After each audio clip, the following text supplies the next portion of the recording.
harus saya restart dulu. Kayaknya harus saya restart dulu Zoom-nya. Iya. Mungkin saya keluar terus masuk lagi ya. Oke, tidak apa-apa. Baik, Mas. Kita tunggu sebentar. Mas Habib akan merestart sebentar. Nanti akan bergabung. Mohon ditunggu sebentar para peserta sekalian. Sambil menunggu, kita akan membagikan presensi. Tunggu sebentar, saya siapkan link presensi. Ya.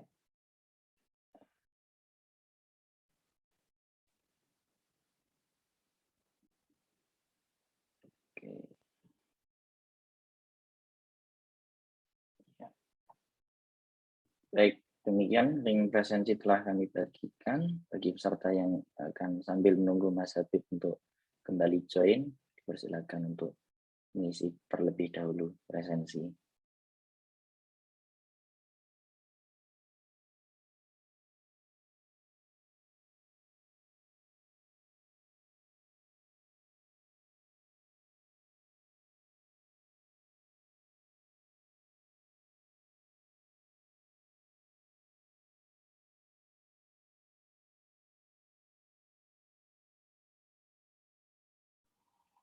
Oke. Mungkin untuk share screen-nya bisa di... Oke deh. Oke. Sudah bisa ya Mas? Sudah jadi co-host sekarang? Sudah bisa. Ya, udah bisa Mas, udah kelihatan. Iya, bagus. Coba share screen ya. Silakan. Ya. Ini udah kelihatan terlihat? Ya, terlihat. Suara jelas nih. Suara jelas, ya. Oke. Assalamualaikum warahmatullahi wabarakatuh. Waalaikumsalam warahmatullahi wabarakatuh. Terima kasih untuk kesempatan yang diberikan buat saya sore hari ini ya untuk istilahnya sharing dan diskusi bareng teman-teman yang ada di sini. Terima kasih kepada panitia dan peserta secara umum ya. Untuk hari ini saya dikasih amanah untuk ngisi acara pesantren fisika pertemuan ke-10 ya, pertemuan ke-10. Betul, pertemuan 10. Untuk ngenalin teknologi-teknologi untuk bikin aplikasi lah intinya ya. Aplikasi itu mobile atau desktop atau apalah ya.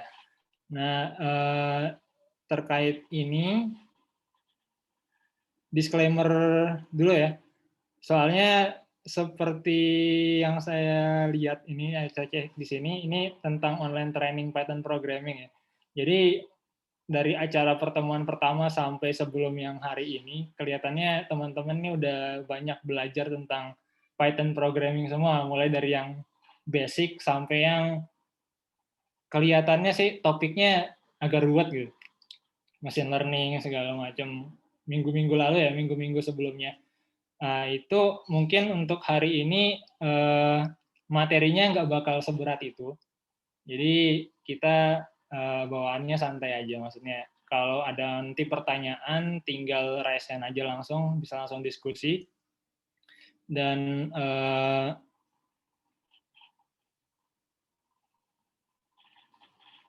terkait ya, betul ini Mas mungkin Habib. Hari ini yang agak slow aja karena kemarin cukup berat materinya.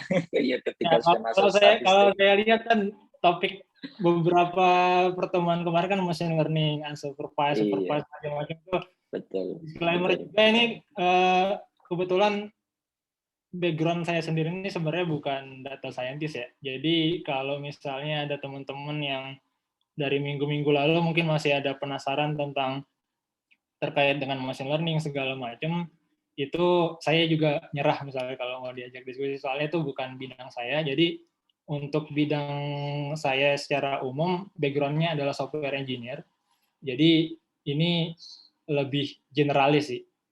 Walaupun mungkin untuk topik seperti data science, terkait data science itu beberapa mungkin ada yang agak familiar, tapi tidak secara mendalam. Jadi misalnya kalau teman-teman ada yang bertanya tentang yang teoretikal atau segala macam yang agak detail topiknya, itu mungkin saya masih kurang bisa menjawab. Itu sih disclaimer dulu ya. Oke.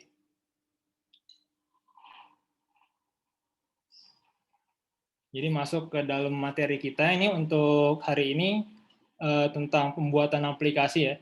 Gimana cara mendesain dan proses cara mendesain dan membuat suatu aplikasi. Jadi di sini apa yang mau saya sampaikan di sini mungkin yang pertama itu garis besarnya aja ya, garis besar untuk gimana cara desain dan membuat aplikasi ya, aplikasi secara umum. Berikutnya nanti terakhir saya bakal ada demo sedikit ya, demo sedikit untuk desain dan pembuatan aplikasi ya. Dan di sini nanti mungkin akan saya kaitin juga dengan dengan topik training kita secara garis besar yang sekarang itu Python programming ya. Jadi kan kalau di sini teman-teman banyak belajar tentang Python programming dan data science dasar sebelumnya. Jadi mungkin udah ada pengalaman diajarkan untuk bikin model segala macam. Nah, itu nanti di demo yang akan saya bawakan di akhir ya, di akhir ini nanti bakal saya tunjukkan gimana sih cara menggunakan model yang udah teman-teman bikin itu untuk istilahnya dikonsumsi di aplikasi yang bisa digunakan oleh user secara umum, masyarakat gitu ya. Oke. Untuk garis besar cara gimana mendesain dan membuat aplikasi, sebenarnya ini mulai dari yang pertama itu mulai dari ide dulu sih sebenarnya. Mulai dari ide. Jadi teman-teman di sini mau buat aplikasi seperti apa dulu. Dan dari situ baru nanti menyusul gimana cara desain dan cara buatnya.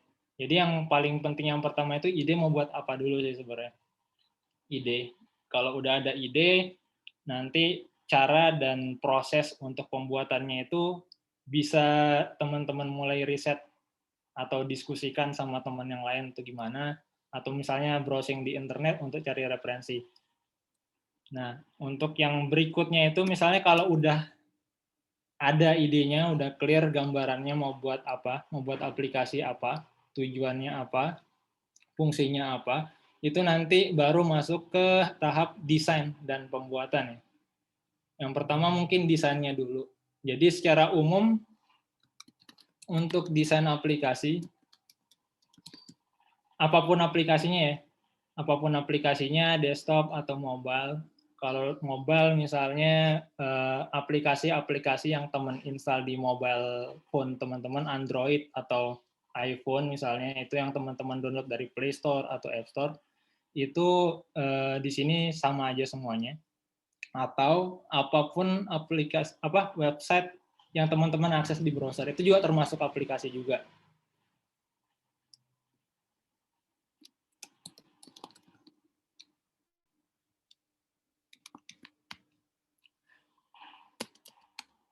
Untuk aplikasi secara umum bisa terdiri dari beberapa komponen ya. Secara garis besar untuk suatu aplikasi dalam proses pembuatannya itu dibutuhkan dua komponen ya.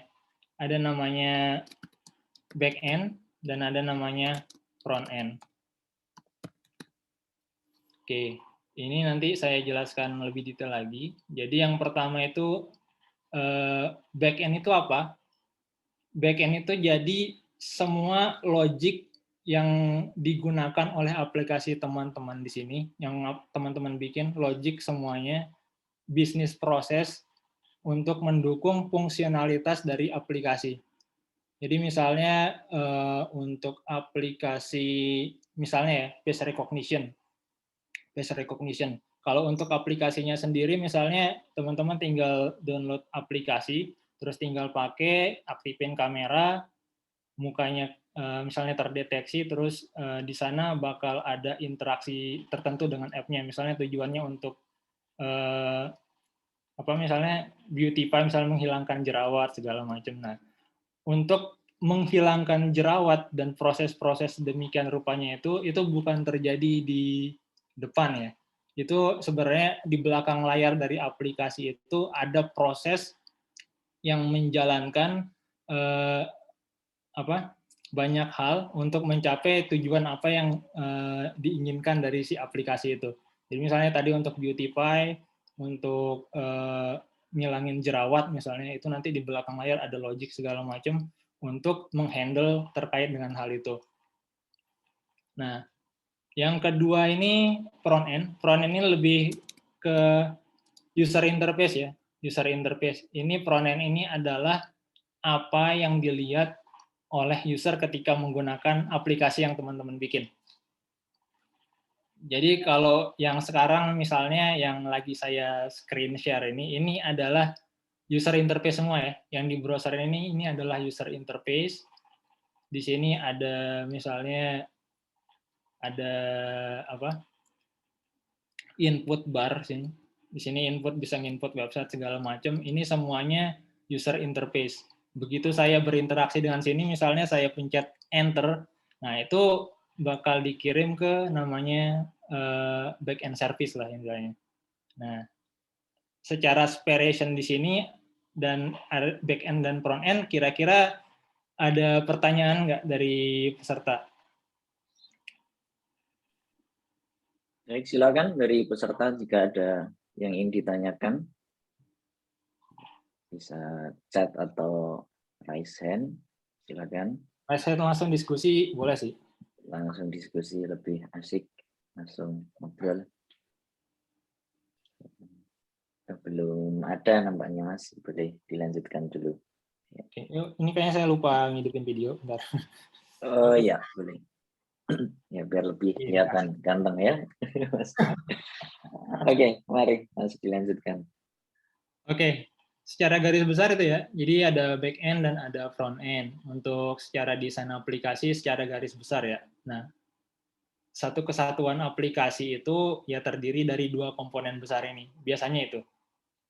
Kalau misalnya adanya front end aja, misalnya ya berarti itu cuma user interface. Kalau misalnya teman-teman melakukan interaksi, itu nggak bakal ada feedback balik. Jadi feedback balik itu nanti di-handle dari back end ya namanya. Nah, untuk di sini masing-masing dari back end dan front end ini, kalau yang sekarang teman-teman pelajarin kan bahasa pemrogramannya Python ya. Python. Yang di topik yang online training kita yang sekarang itu Python. Nah, untuk yang di sini back end sama front end ini, Python ini masuk yang mana sih sebenarnya? Gitu kan. Teman-teman cuman baru belajar, misalnya mungkin udah ada belajar yang lain, tapi di sini kan topik kita Python. Nah, Python itu masuk yang mana sih sebenarnya? Back end atau front end? Itu bisa masuk dua-duanya. Bisa masuk dua-duanya. Jadi Python itu bisa jadi untuk digunakan untuk mendevelop front end juga. Tapi sebenarnya dia bukan bahasa pemrograman front end secara secara harfiah ya. Secara kategorinya dia bukan bahasa pemrograman front end, tapi dari bahasa Python ini nanti teman-teman bisa generate front end intinya gitu. Nah, untuk back end dan front end ini sebenarnya ada banyak programming language ya, bukan cuma Python aja. Jadi secara umum misalnya untuk back end ada beberapa yang populer seperti yang teman-teman udah pakai sekarang ini Python. Python itu populer untuk back end. Kemudian misalnya PHP, mungkin ada yang di sini udah pernah megang PHP juga ya. PHP ini populer untuk bikin website atau bikin sistem informasi terutama di kampus ya misalnya. Ini dulu sih mungkin ya, tapi nggak tahu kalau sekarang populernya apa. Kemudian berikutnya ada Golang. Ini yang sedang banyak populer dipakai sekarang ini Golang. Google Language ya. Ini bahasa yang dibikin sama Google. Terus ada lagi yang lainnya misalnya Rust. Dan masih banyak lagi ya. Jadi programming di dunia itu udah ada banyak. Mungkin udah lebih dari ratusan ya. Lebih dari ratusan. Dan tujuannya dari pembuatan masing-masing itu berbeda-beda. Tapi secara garis besar mungkin untuk desain aplikasi itu bisa dikategorikan jadi dua ya, back end dan front end. Nah, kemudian untuk front end, secara garis besar ini mungkin teman-teman yang di sini pernah dengar React ya, React.js. Ini bahasa front end yang dikeluarkan oleh Facebook. Ini misalnya kalau teman-teman pakai Facebook di sini ya, di browser akses websitenya Facebook itu pakai React.js.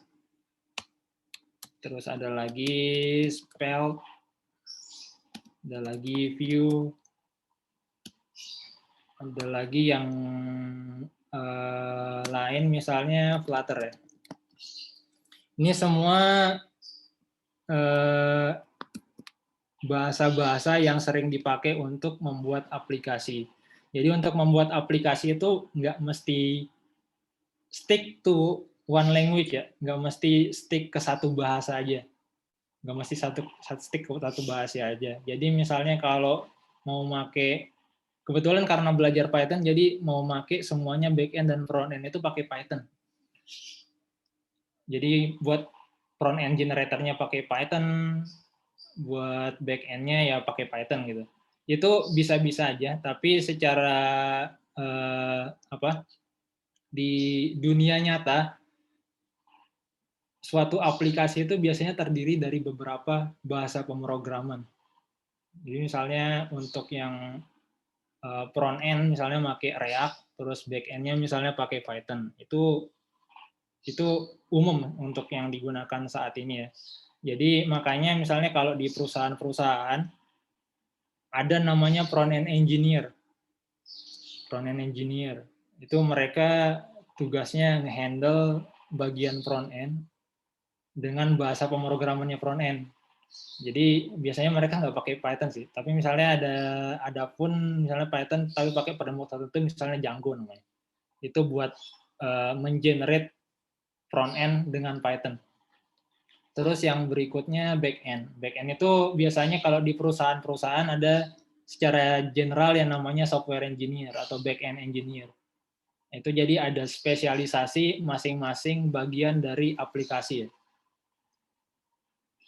Gitu. Ada pertanyaan sebentar ini Mas Habib, boleh dijawab dulu ya. Boleh. Masih kaitannya sama back end dan front end ini. Dari Mbak Tiara Putri Adlina. Ya, pertanyaannya, maaf Mas, izin bertanya. Untuk perbedaan khusus antara back end dan front end itu apa ya Mas? Oke, untuk perbedaan khusus antara back end dan front end, kalau secara sederhananya, back end itu tidak terlihat dan tidak langsung berinteraksi dengan user. Maksudnya misalnya yang tadi yang saya contohkan untuk aplikasi misalnya Beautify gitu. Beautify, back end-nya itu menghandle proses untuk yang misalnya kalau yang teman-teman saksikan minggu-minggu kemarin misalnya Mas Mujirin atau Mas Hanif ya? Siapa? Mas Haris. Mas Haris itu yang demo itu kan ada kode macam-macam, itu ada logic segala macam, itu di enter keluar terus misalnya ada pesan-pesan aneh gitu di dalam Jupyter Notebook-nya segala macam. Nah itu adalah hal yang nggak terlihat di user kalau itu ada di back end. Jadi di back end itu istilahnya dapurnya lah, dapur dari aplikasi. Jadi kalau front end itu nanti kalau misalnya makanannya udah jadi dari dapur, itu teman-teman tinggal makan. Itu front end itu seperti itu. Jadi front end itu langsung bersentuhan dengan user, seperti yang sekarang teman-teman lihat yang saya sedang share di sini.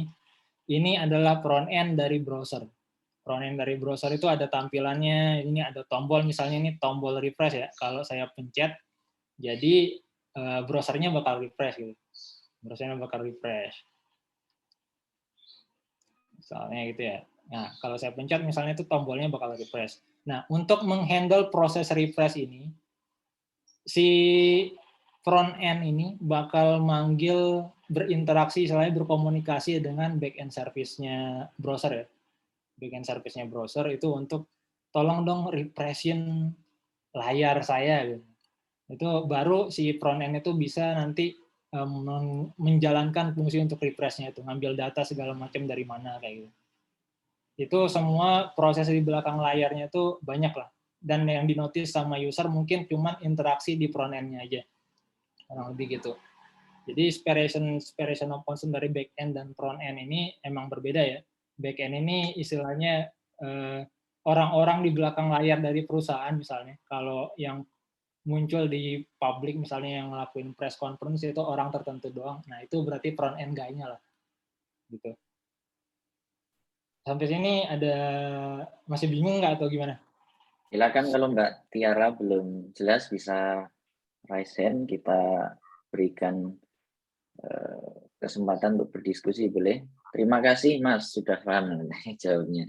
Ini ada pertanyaan lain Mas ini. Oke, Maksudnya back end itu codingnya dan front end-nya itu adalah aplikasinya ya? Gitu. Ada pertanyaan dari Mas Hafid. Oke, itu aplikasi itu sebenarnya secara garis besar ya, aplikasi itu terdiri dari back end dan front end ya. Jadi front end itu bukan aplikasinya juga sih. Maksudnya front end itu komponen dari aplikasi. Komponen dari aplikasi seperti back end juga komponen dari aplikasi. Jadi misalnya teman-teman nginstal Shopee di HP, itu kan ada front end-nya Shopee ya. Nah, di sana istilahnya apa yang teman-teman yang install di sana juga ada back end-nya juga, ada back end yang ditanam di sana juga. Jadi misalnya kalau teman-teman searching segala macam itu nanti diketik dulu di front end-nya, sama front end-nya nanti dikomunikasikan ke back end-nya. Dan back end-nya ini bisa ngelakuin banyak hal. Ngontak misalnya internet di server sebelah mana. Nah, untuk disclaimer ini untuk back end biasanya bukan di deploy di ini ya. Back end ini biasanya bisa jadi ditanam bersama dengan front end di aplikasinya, dan bisa jadi terpisah di tempat lain. Terpisah di tempat lain ini maksudnya dia ada di internet dengan alamat domain tertentu misalnya. Itu bisa. Jadi ini si back end ini fleksibel. Dia bisa ada di mana aja, tapi fungsinya clear ya. Itu untuk ngehandle proses dari si aplikasi, logic bisnis dari si aplikasi. Itu Ya, ini mungkin masih ada kaitannya, mungkin mewakili pertanyaan yang tadi juga kebingungan peserta itu, apakah izin bertanya Mas, apakah backend itu isinya script program atau coding atau ada yang lainnya? Nah, oke. Untuk backend dan frontend ini semuanya script semua ya, script semua, bukan script ya. Kita script program, ya benar script program. Jadi tergantung dari bahasa mereka dibikin ya. Jadi misalnya backend-nya pakai Python, berarti nanti isinya script Python. Untuk yang front end juga sama. Front end itu nanti bentuknya juga coding juga, bahasa pemrograman juga. Jadi teman-teman bakal melihat persis seperti ketika teman-teman coding Python, tapi bahasanya berbeda. Bisa jadi kayak gitu. Jadi semua yang di sini back end dan front end itu butuh programming skill. Butuh bisa coding. Itu sih, untuk membuat suatu aplikasi butuh untuk mengerti bahasa pemrograman apa yang bakal digunakan. Itu. Jadi kalau teman-teman misalnya di sini menguasai Python ya, karena udah di training ini udah hampir 10 pertemuan ya. Jadi mau mulai bikin aplikasi dengan menggunakan skill Python yang udah teman-teman dapat di sini, itu nanti bisa mulai mikirin aplikasinya apa yang mau dibikin, dan terus nanti mungkin biar clear nanti mungkin ini ntar ada di demo aja ya. Ini back end mana, ini front end mana. Betul, setuju ya. Bagus, Ini nanti nanti akan lebih clear di situ. Tapi ini ada satu pertanyaan lagi, Mas. Ini ya masih ada kaitannya back end front end, tapi ini lebih ke arah yang lain. Pertanyaannya saya bacakan aja apa yang kita terjemahkan bersama ya. Oke. Izin bertanya, Mas. Aku tahunya kalau Python ini lebih banyak untuk data scientist. Jadi menurut penanya dapat informasi Python ini lebih banyak dipakai data scientist, perbankan, dan apa ini juga bagian data. Nah, mungkin ya tentang masa kaitannya dengan data scientist. Itu lebih banyak back-end-nya kan ya. Apakah benar dengan jadi ada dua, apakah Python itu lebih banyak atau lebih cocok untuk data scientist, dan apakah lebih banyak back-end-nya? Dan ini pertanyaan berikutnya nanti mungkin dijawab nanti pas ini aja, pas demo. Oke, untuk Python memang populer digunakan untuk data scientist ya. Walaupun bukan itu doang bahasa pemrograman untuk data scientist. Jadi ada banyak ya. Ada banyak bahasa pemrograman lain di luar sana yang bisa digunakan untuk keperluan data science. Nah, tapi secara umum memang yang paling populer itu Python. Dan untuk misalnya yang dilakukan dengan Python terkait dengan aktivitas data science itu agak blur. Itu apakah aplikasi atau bukan? Agak blur. Jadi apakah itu aplikasi atau bukan? Nah, apakah aktivitas yang teman-teman lakukan di online training ini dari 9 pertemuan sebelumnya itu udah termasuk dikatakan bikin aplikasi? Itu belum. Itu belum aplikasi. Aplikasi itu nanti bisa digunakan sama user lain di luar teman-teman. Jadi misalnya buat aplikasi nanti digunakan oleh orang yang lain gitu. Nah, untuk yang misalnya yang teman-teman bikin kemarin tuh itu memang istilahnya scripting biasa sih, Bro. Scripting biasa. Jadi teman-teman ada kebutuhan tertentu misalnya buat forecast data science ya, buat forecast keuangan dari data-data keuangan yang udah ada di bulan-bulan sebelumnya misalnya. Untuk forecast itu. Nah, teman-teman mulai ketik misalnya di Jupyter Notebook nih, seperti yang di demoin sama Mas Mujirin atau Mas Haris sebelumnya. Ketik mulai scripting function segala macam, olah data segala macam. Nah, itu Python memang bisa dipakai dengan itu. Tapi apakah itu termasuk back-end? Itu bukan secara sense of aplikasi, itu belum termasuk back-end dari aplikasi sebenarnya. Itu scripting biasa. Itu scripting biasa. Jadi ada tujuan tertentu untuk memenuhi kebutuhan teman-teman. Kurang lebih gitu. Ya, saya kira sudah cukup jelas, tidak ada pertanyaan lagi untuk bagian ini. Mari kita melanjutkan. Wah, ini ada pertanyaan. Ya, monggo nanti apa mau dijawab sekarang atau nanti saya bacakan aja. Apa bedanya pembuatan web dan aplikasi? Pembuatan web dan aplikasi. Web dan aplikasi. Web itu sendiri sebenarnya bisa dikatakan suatu aplikasi. Aplikasi web. Aplikasi mungkin yang kalau term secara umum yang mungkin kalau orang rata-rata menerjemahkan aplikasi itu adalah mobile app ya. Mobile app. Mobile app, Android atau iOS itu biasanya kalau di Indonesia namanya aplikasi. Install aplikasi ini dong, kayak misalnya kayak gitu ya. Nah, untuk web sendiri itu sebenarnya itu juga termasuk aplikasi. Aplikasi itu termasuk aplikasi secara istilahnya yang aplikasi ya. Itu termasuk aplikasi. Jadi dia terdiri dari yang ini juga. Ada dua komponen ini juga, ada front end dan ada back end. Tapi ada juga aplikasi web misalnya yang cuma ada front end-nya doang. Ada yang kayak gitu juga, nggak butuh back end. Jadi tergantung kebutuhan. Kalau misalnya web web teman-teman itu cuman buat nampilin kurikulum vitae misalnya, kurikulum vitae. Jadi ditulisin di situ semua kurikulum vitae-nya, profil pribadi, terus apa semacamnya, diisi semua, dikasih animasi segala macam di halaman webnya. Nah itu cuma front end aja itu sudah cukup.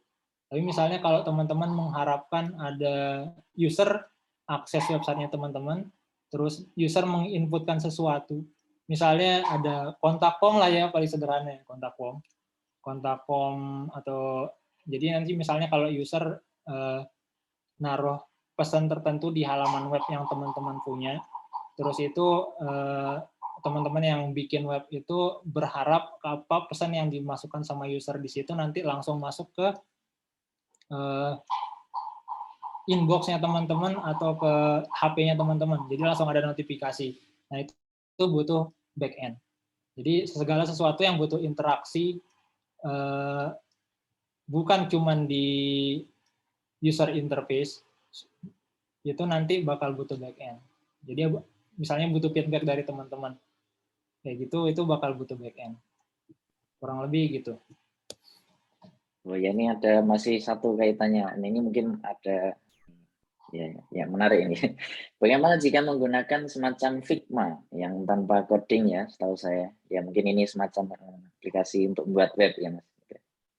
Yang bikin web langsung plok gitu tanpa coding. Iya, Figma. Kebetulannya lagi buka Figma juga sih.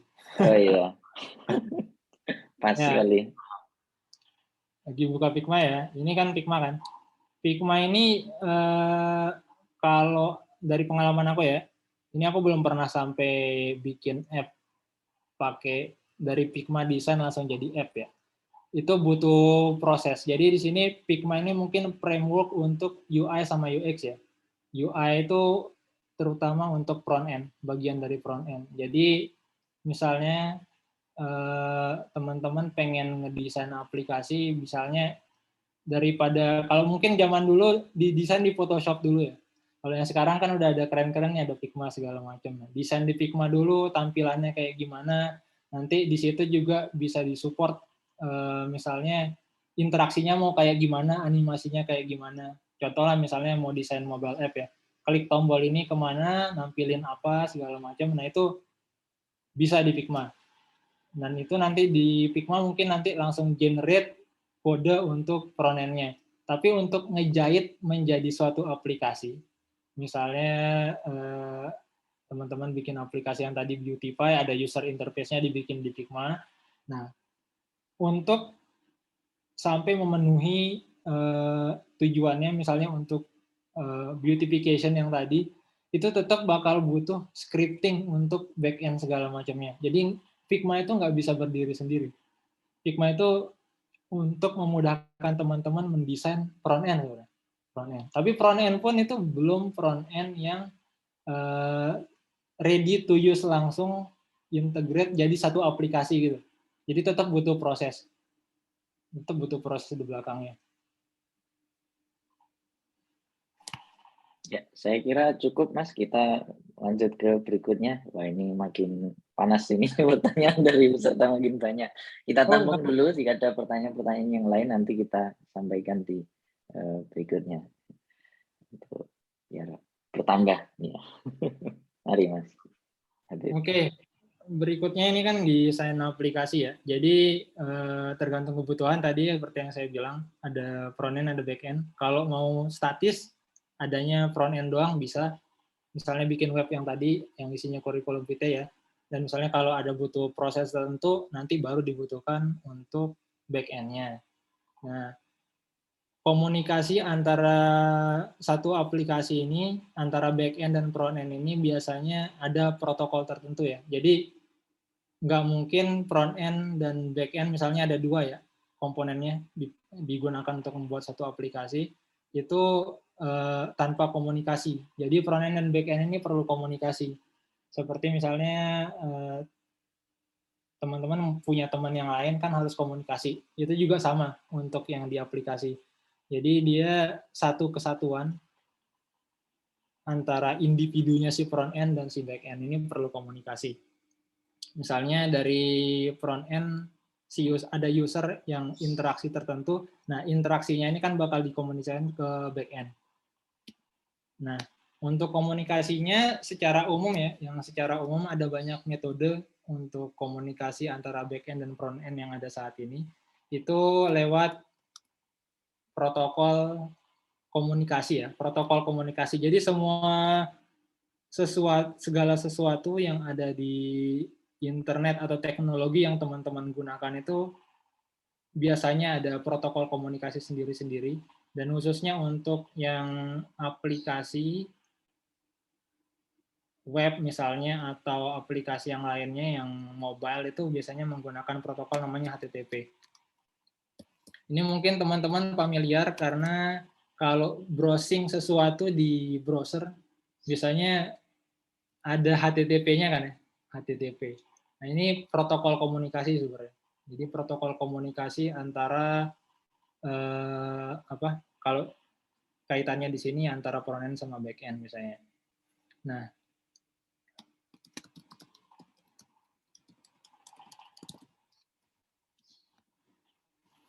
oke. Ini untuk komunikasinya. Jadi ini komunikasinya bisa dua arah ya. Jadi misalnya dari front end ngasih input ke back end, oh ini ada user ini membutuhkan data ini, atau tolong olah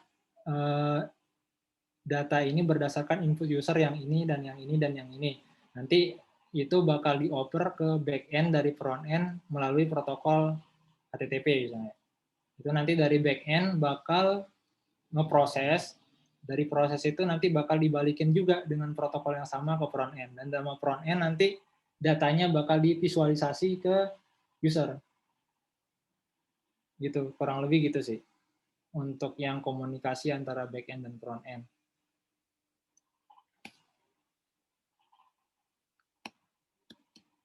Untuk secara contoh aja ya, komunikasi antara back end dan front end.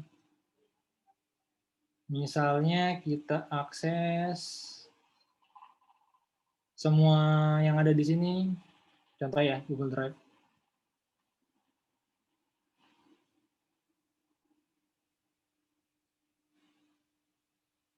Yang lebih gampang aja. Misalnya TikTok.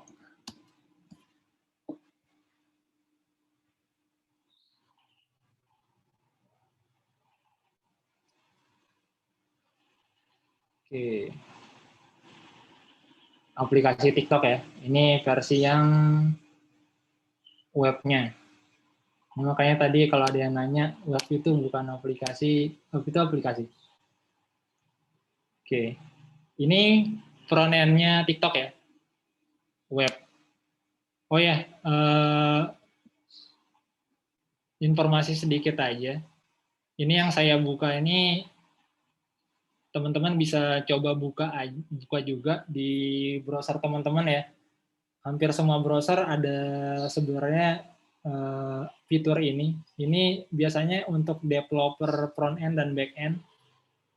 Semuanya familiar dengan ini.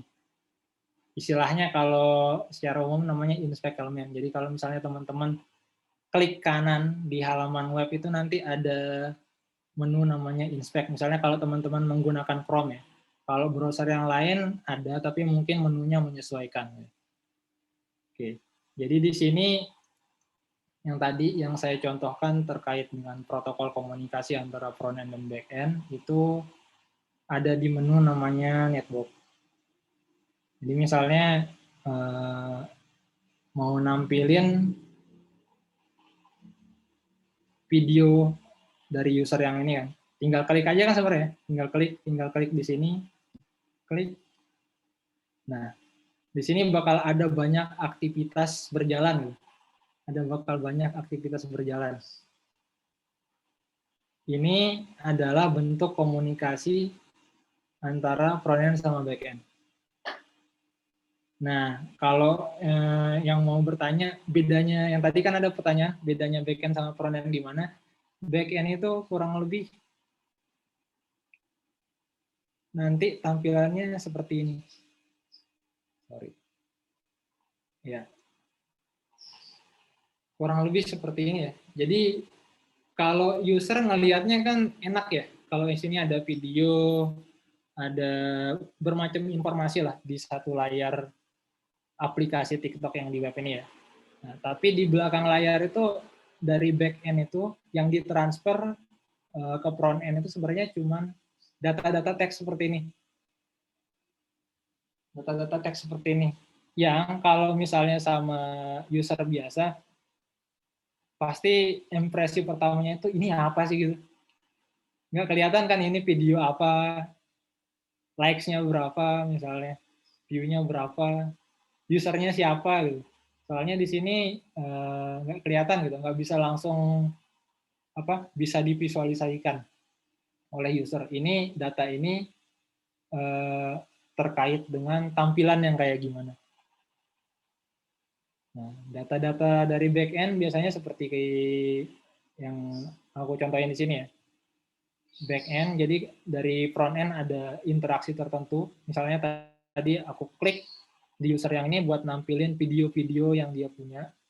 Itu nanti dari webnya bakal manggil front end-nya TikTok. Ada banyak di sini sebenarnya. Jadi front end itu bisa ada banyak sebenarnya. Front end itu bisa ada banyak. Jadi buat ngehandle bermacam fungsi yang ada di sini. Bahkan pindah halaman tertentu, ini bakal manggil backend juga deh.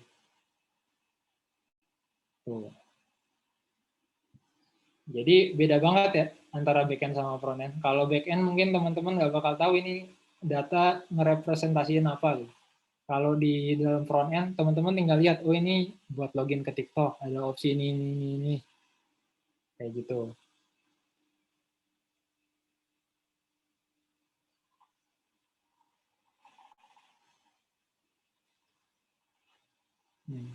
Nah, data-data yang dari backend ini sama front-end engineer lah istilahnya ya. Front-end engineer yang ngoding front-end-nya, yang bikin script di front-end-nya, itu bakal diolah menjadi tampilan seperti ini. Jadi misalnya data ini bakal merepresentasikan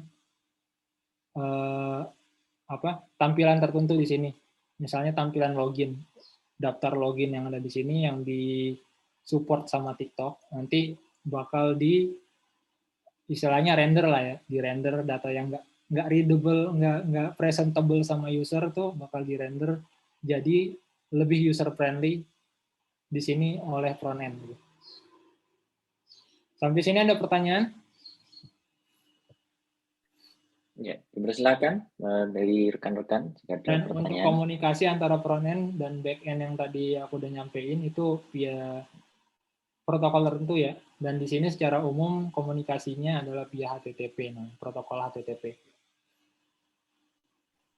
Kalau teman-teman lihat di sini request URL HTTP, terus ada URL tiktok.com/api dan banyak pengikutnya yang mungkin nggak bisa dibaca sama teman-teman.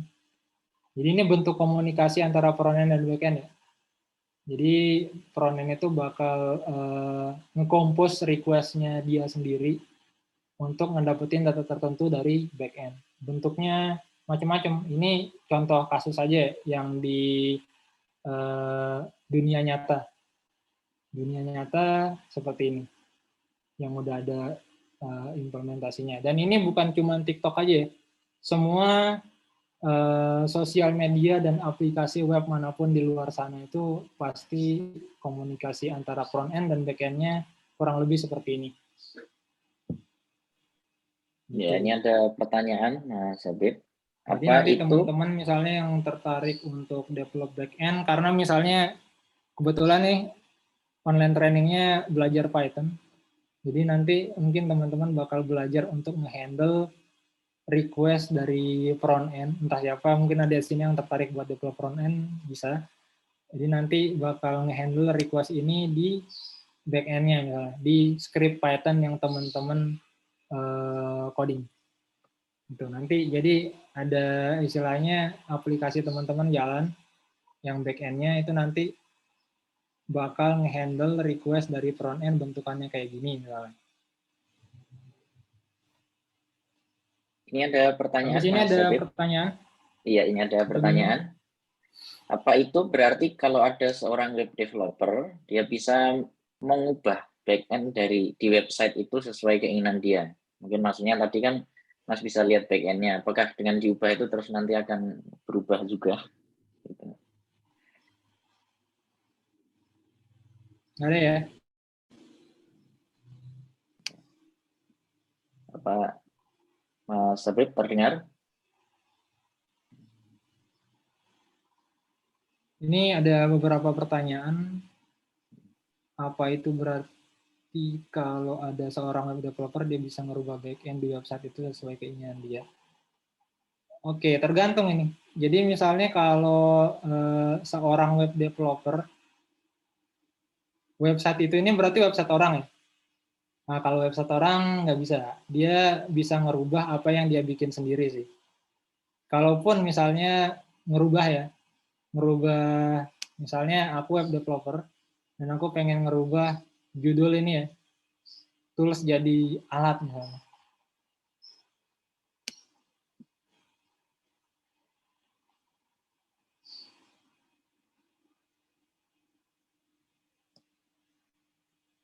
Atau misalnya aku hilangin.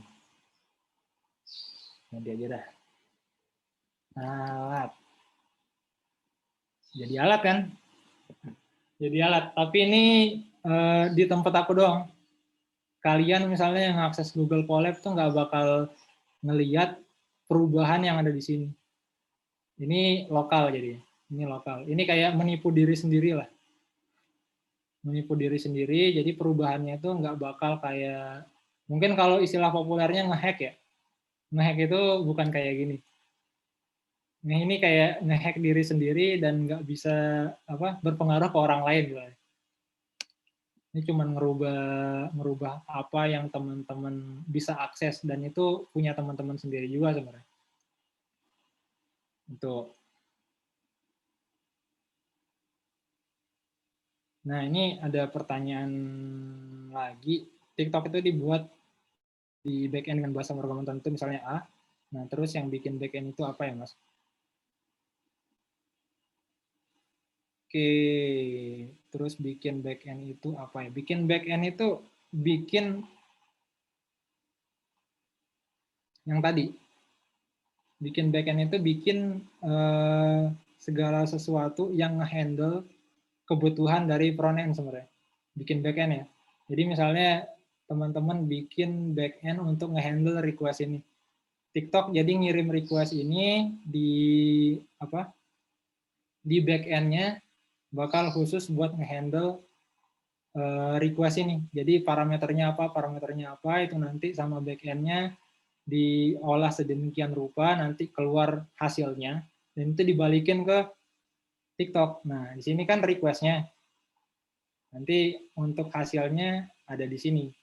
Jadi dari front end ada request seperti ini, balikan dari back end, data yang bakal diproses di front end untuk ditampilkan ke user itu seperti ini. Nah, begitu. Terus yang bikin back end dari back end bahasa pemrogramannya ada lagi. Oh, ini kurang clear sih maksudnya apa. Intinya back end itu bisa banyak bahasa pemrograman ya. Banyak bahasa pemrograman, nggak mesti sama semua ya. Jadi backend itu bisa jadi ada beberapa backend untuk menghandle keperluan tertentu, misalnya dibagi-bagi. Jadi di perusahaan pada umumnya nggak cuman punya satu backend. Mungkin namanya backend, tapi di belakang layar itu ada beberapa backend. Ya itu mungkin Ada maksudnya beberapa backend ya. Jadi ada beberapa service kalau mau digeneralisir. Jadi misalnya ada service yang handle untuk loginnya user. Jadi misalnya teman-teman login di satu aplikasi, nanti ada backend tertentu yang handle itu doang. Dan itu misalnya di develop pakai Python. Ada lagi misalnya backend yang lain untuk bikin postingan, misalnya ini teman-teman bikin aplikasi sosial media. Nah, itu ada lagi service yang lain, backend yang lain, misalnya dibikinnya pakai Ruby on Rails atau Golang atau apa. Ada banyak bahasa pemrograman. Jadi nggak mesti backend itu dipukul rata sama semua. Tergantung dari kesepakatan, misalnya kalau kerja tim ya, tergantung dari kesepakatan tim dan tergantung dari skill set teman-teman yang terkait dengan development suatu aplikasi sih. Gitu. Sampai sini ada pertanyaan lagi nggak? Oh ini ada tambahan, backend itu juga dibuat oleh backend. Maksudnya kayak gimana ya? Backend itu adalah entitas. Apa maksudnya backend engineer itu dibuat oleh backend itu dibuat oleh backend engineer? Ini kurang clear sih. Mungkin nanti bisa di apa? Lebih clear lagi mungkin pertanyaan. Mas Habib dengar suara saya, Mas Habib? Backend secara umum sih untuk pembuatan backend ya. Prosesnya sama seperti apa yang teman-teman lakukan di minggu-minggu sebelumnya. Itu coding segala macam, nanti udah selesai codingnya, teman-teman bisa nge-run kodenya. Nah, itu prosesnya kurang lebih sama semua ya.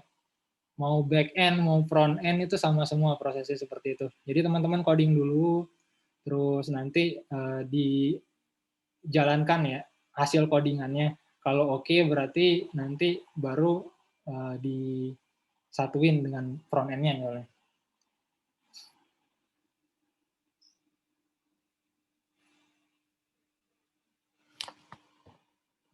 Oke, saya seorang mobile developer. Apakah untuk patching integrasi API dari BE ke FE untuk Python sama dengan JavaScript? Mobile developer ini mobile developer web atau mobile developer aplikasi ya. Kalau untuk integrasi API dari back-end ke front-end itu sebenarnya tergantung protokol komunikasinya ya. Tergantung protokol komunikasinya. Seperti yang tadi, secara umum kan untuk protokol komunikasi kita dari back-end ke front-end atau front-end ke back-end itu menggunakan HTTP. Jadi umumnya sama aja, apapun bahasa back-end-nya. Protokol komunikasinya kalau menggunakan HTTP sama aja. Jadi seperti ini, ada HTTPS, terus alamat back-end-nya apa, request-nya apa. Mungkin yang membedakan itu adalah request-nya sih. Itu tergantung dari kebutuhan teman-teman, kebutuhan aplikasi yang teman-teman bikin. Sama aja intinya. Untuk back-end tuh jadi nggak ada perbedaan sih. Nggak ada perbedaan.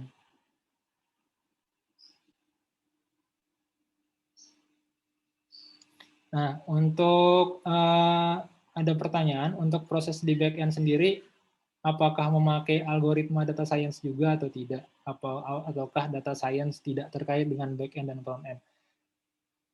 Ini tergantung ya. Secara umum data science itu suatu hal sendiri, back-end dan front-end itu satu hal sendiri. Tapi bisa jadi misalnya bisnis proses dari aplikasi yang teman-teman bikin itu butuh data science, berarti nanti di back-end-nya itu ada teknik-teknik data science-nya juga diaplikasikan di sana. Tergantung kebutuhan. Bisa jadi ada back-end sederhana untuk misalnya login user segala macam, itu kan nggak perlu data science ya.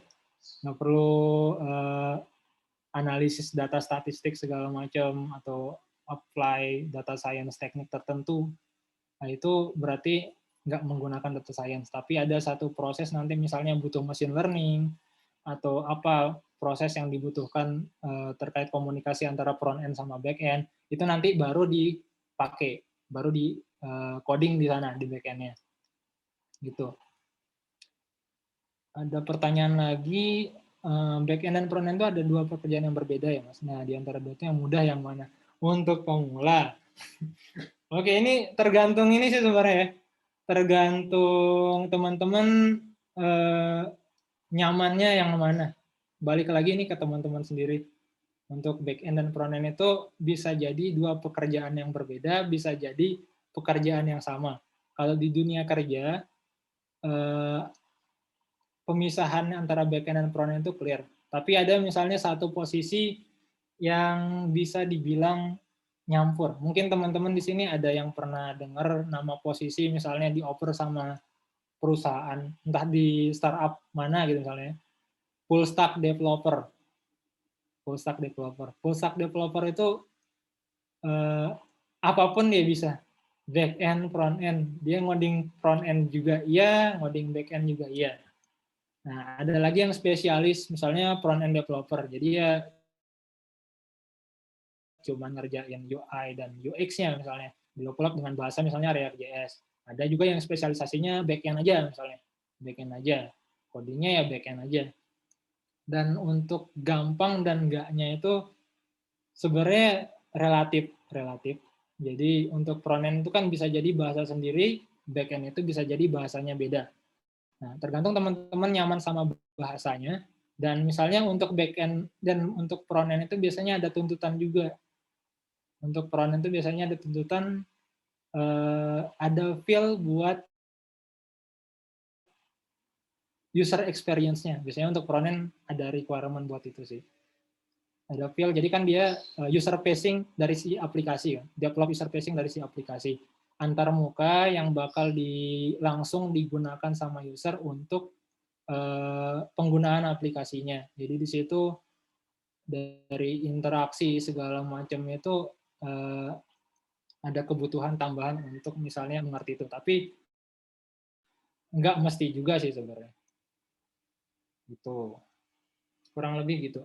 Kalau untuk yang gampang yang mana itu preferensi sendiri-sendiri sih. Misalnya kalau suka desain mungkin dan suka coding, suka desain dan suka coding, front end itu cocok sih biasanya. Front end itu cocok. Suka desain dan suka coding. Kalau coding doang misalnya nggak suka ngelihat font size-nya ini login to TikTok ini misalnya berapa ukurannya gitu, ini enak nggak dilihat ukurannya itu mungkin cocok untuk backend sih. Cocok untuk ngerjain backend. Jadi nggak perlu ngehandle bagian dari aplikasi yang langsung dilihat sama orang. Misalnya yang tadi aku contohin kan yang di sini, ini backend, tampilannya backendnya kayak gini gitu. Tampilannya backend, data-data, teks-teks, tinggal ketik-ketik. Nanti ini key-nya apa, value-nya apa, tinggal dilempar nanti dipakai sama front end misalnya gitu. Itu sih kurang lebih. Kalau udah nggak ada pertanyaan yang lain lagi, mungkin langsung ke demo aja ya Mas Alis ya. Ya, langsung demo aja Mas. Silakan. Kayaknya bentar. Iya, Tadi kayaknya aku speakernya kayaknya kurang besar tadi. Iya, tidak apa-apa. Mari iya. lanjut dulu Mas. Oke, tadi aku mute. Sorry, jadi tadi kalau ada yang ngomong mungkin nggak kedengeran. Tadi aku mute karena buka TikTok, soalnya biasanya TikTok berisik. Iya, nggak apa-apa. Oke, iya. Dilanjut dulu Mas. Ada pertanyaan tapi mungkin mau disimpan dulu. Boleh. Iya. Oke, itu secara garis besar untuk pembuatan aplikasi ya. Jadi butuh proses yang tadi mendevelop bagian-bagian dari aplikasinya. Jadi tadi ada backend sama frontend ya. Itu nanti disatukan dengan protokol komunikasi menjadi satu kesatuan aplikasi yang bakal dipakai sama user. Oke, berikutnya mungkin kita langsung demo aja ya. Karena ini terkait dengan online Python training ya. Python training, jadi saya coba untuk bikin backend menggunakan Python. Tapi di sini mungkin udah jadi semua, udah di prepare sebelumnya. Jadi nanti kita tinggal go through aja. Karena minggu kemarin mungkin udah didemokan juga, diajarkan juga terkait dengan machine learning model, develop model. Itu udah kan Mas ya? Lebih banyak ke data science sih Mas. Iya, ke data science. Ini Ya, jadi aku progresi. pengen demo yang terkait dengan data science sih. Bikin Oke. aplikasi yang demonya Nah, terkait dengan data science. Jadi apa yang teman-teman pelajarin di sini nanti aku demokan contoh aplikasi kecilnya aja ya. Aplikasi kecilnya. Jadi biar teman-teman ada gambaran ini yang dilakukan selama 9 pertemuan sebelumnya ini buat apa sih kayak gitu. Contoh selain misalnya penggunaan untuk data science secara umum ya. Data science misalnya untuk forecast segala macam itu kan bukan bikin aplikasi sebenarnya.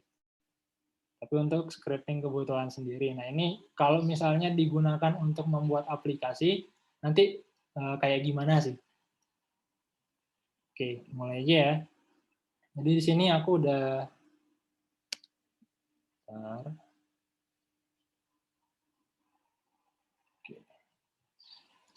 ini kita coba buat aplikasi untuk mengenali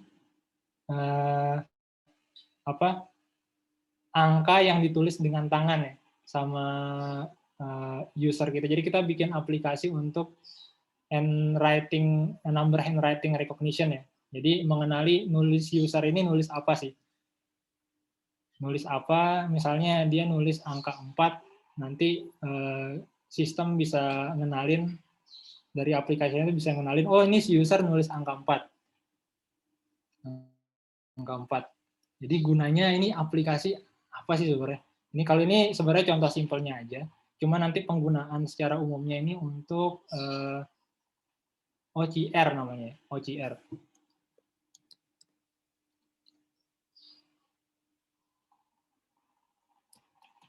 Optical Character Recognition. Jadi misalnya kalau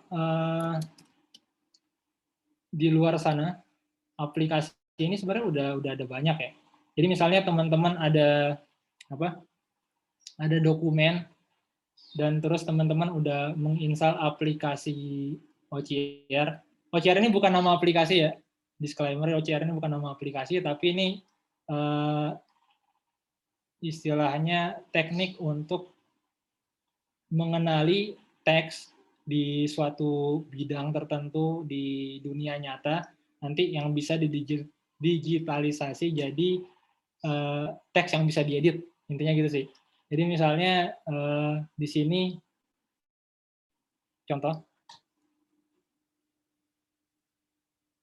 di sini ada dokumen kertas. Kalau diedit kan susah ya. Kalau diedit tulis sendiri kan susah ya. Nah, OCR itu aplikasi OCR itu nanti bakal ngebantu buat mendigitalisasi ini secara lebih cepat. Jadi misalnya teman-teman pasang kamera HP di atas dokumen ini misalnya, itu nanti dijepret misalnya atau apa, dijepret, direkam, itu nanti semua karakter yang di sini itu bakal langsung dikenalin jadi teks yang bisa teman-teman kopas, bisa teman-teman share kemana sesuai keperluan, kayak itu bisa diedit, kurang lebih seperti itu. Itu OCR ya. Nah ini demo hari ini terkait dengan ini, tapi dengan skala yang lebih sederhana ya. Dengan skala yang lebih sederhana. Oke, di sini jadi aku ada nyari referensi sebenarnya untuk demo ini. Jadi ini ada di GitHub. Mungkin nanti di akhir acara aku bakal nge-share semua Python notebook yang ada di sini. Mungkin kalau teman-teman ada yang perlu revisit atau apa, nanti bisa aku share di GitHub ya. Nanti bisa teman-teman download sendiri, bisa dipelajari ulang kalau misalnya tertarik atau perlu atau penasaran. Jadi untuk di notebook yang saat ini sedang aku buka, ini untuk bikin model ya, bikin model. Jadi untuk OCR itu biasanya pakai model. Jadi disinilah apa yang teman-teman pelajari di minggu-minggu sebelumnya itu bisa diaplikasikan, dipakai. Jadi develop model untuk mengenali kalau di sini ya, untuk yang di demonya, mengenali angka 0 sampai 9 yang ditulis dengan tangan. Yang ditulis dengan tangan. Oke. Intinya itu untuk yang ini ya, bikin modelnya. Jadi proses bikin modelnya kurang lebih mungkin mirip sama yang teman-teman udah pelajari sebelum-sebelumnya. Jadi di sini pakai TensorFlow ya. Nah, kalau ada yang mungkin yang nanya ntar TensorFlow kayak gimana itu, aku sebenarnya nggak terlalu familiar juga. Ini cuman make aja sebenarnya, cuman make aja. Jadi di sini bikin model, ada bikin model, terus di sini ada ngambil training sama tes datanya ya. Training ini untuk ngetrain modelnya supaya mengenali input yang kita berikan nanti ke modelnya. Biar modelnya itu bisa ngepredik. Ini misalnya kasih gambar yang ada tulisan angkanya 2, si model ini bisa ngepredik, oh ini 2 gitu. Oh ini angkanya 2. Kasih angka 0, bilangnya 0 gitu. Itu kita perlu training si model. Ini buat load datasetnya. Ini contoh untuk training datanya. Jadi ini angka 0. Ada banyak ya, ada banyak. Ada banyak. Oh, ini harus di restart lagi. Ada banyak dataset, tulisan-tulisan angka ya. 0 sampai 9. Nah, terus di sini kita ngetrain modelnya dulu, nanti baru kita mulai ngetrain dengan dataset yang udah kita punya. Kurang lebih prosesnya mirip kan ya dengan yang dipelajarin sebelum-sebelumnya. Jadi bikin model itu ada dataset untuk ngetrainnya, terus nanti di akhir itu kita ada validasi. Jadi misalnya udah selesai, ini untuk biasanya untuk bikin model itu yang aku tahu prosesnya itu butuh waktu lama karena ngetrain dari banyak data supaya modelnya pinter. Makin banyak di training sama kayak manusia ya, makin banyak di training manusianya makin pinter. Biasanya normalnya kayak gitu. Itu sama halnya dengan mesin. Mesin di sini kita bikin model itu makin banyak waktu untuk di train, di input datanya segala macamnya, itu modelnya makin pinter. Modelnya makin pinter. Tapi misalnya trainingnya di training 1000 kali, itu ya konsekuensinya adalah waktunya untuk ngetrain lebih lama. Misalnya untuk 100.000 kali iterasi training bisa makan waktu 1 hari. Nah, tapi kalau misalnya di training 10 kali, selesainya ya misalnya 2 menit gitu. 2 menit. Tapi konsekuensinya adalah output dari modelnya. Kalau yang di train sebentar, berarti modelnya rada goblok, rada nggak pinter. Kalau yang di train lebih lama, modelnya lebih pinter. Bedanya itu sih. Oke, ini bikin model model udah di train, dites akurasinya berapa, akurasinya udah lumayan ya, 0,9 dari skala 0 sampai 1. Jadi udah 90% bisa mengenali data yang dijadikan referensi di sini ya untuk membuat modelnya. Oke, terus di sini kita supaya kan karena model itu perlu di-train prosesnya lama, kita nggak mau kalau misalnya kasusnya ini kalau ini ya, kalau pakai Jupyter, kalau pakai notebook atau script Python, itu kalau kita ngetrain terus nggak, misalnya ngetrain doang, modelnya jadi, nggak diapa-apain, itu kalau misalnya kita lost connection, komputer kita mati, atau misalnya ini disconnect kayak ini, disconnect kan berarti perlu di-run ulang, ini jadi error, perlu di-run dari atas ke bawah lagi, itu modelnya hilang. Nah, di sini kita perlu nyimpan modelnya supaya kita bisa tinggal langsung pakai. Jadi di sini ada, kalau pakai script yang di sini ada fitur untuk nge-save model yang udah di-train. Jadi nanti ini tinggal ke satu file ya, satu file. Ini dalam hal ini karena pakai Google Colab, jadi nyimpannya di Google Drive. Oke, ini nanti jadi satu file model sendiri.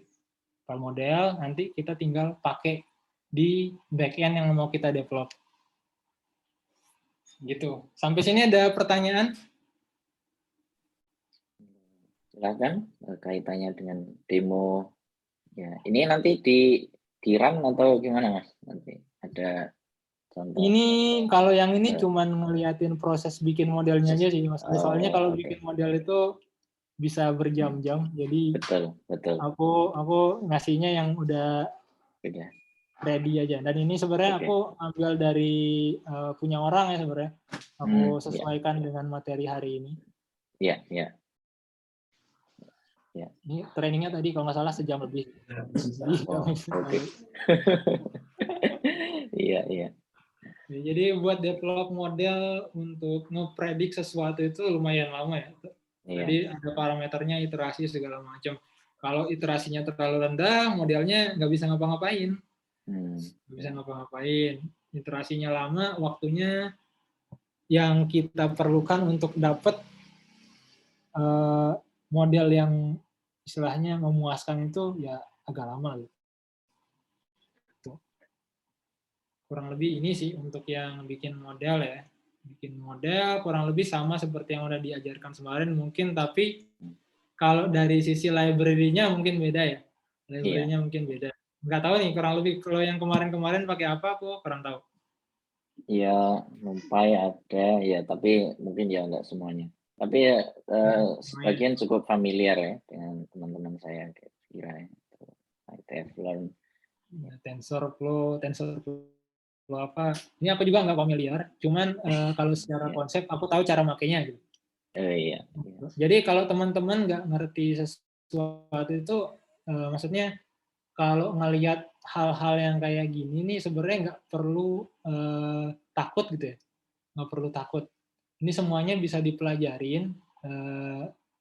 Tentunya prosesnya makan waktu ya, misalnya belajar TensorFlow itu apa segala macam. Tapi misalnya kalau bikin aplikasi, teman-teman udah ada ide, yang tadi pertama kan pasti ideation dulu kan, bikin ide aplikasinya apa nih, mau bikin ide aplikasi ini. Terus nanti teman-teman kalau udah familiar dengan desain aplikasi, bakal tahu kebutuhan aplikasinya kayak apa. Kebutuhannya kayak apa. Misalnya ini untuk mengenali tulisan tangan, angka yang ditulis tangan. Mengenali angka yang ditulis tangan. Oh, berarti aku butuh develop model yang bisa ngenalin angka yang ditulis tangan gitu. Nanti aku bakal nyediain dataset image-image yang ada tulisan tangan, tulisan angkanya pakai tulisan tangan. Kayak gitu, misalnya kayak gitu. Jadi teman-teman bakal nyari referensi di Google lah secara umum ya. Biasanya kalau programmer itu nggak lepas dari Google dan namanya, kalau misalnya di sini ada yang developer, tadi ada mobile developer, Stack Overflow.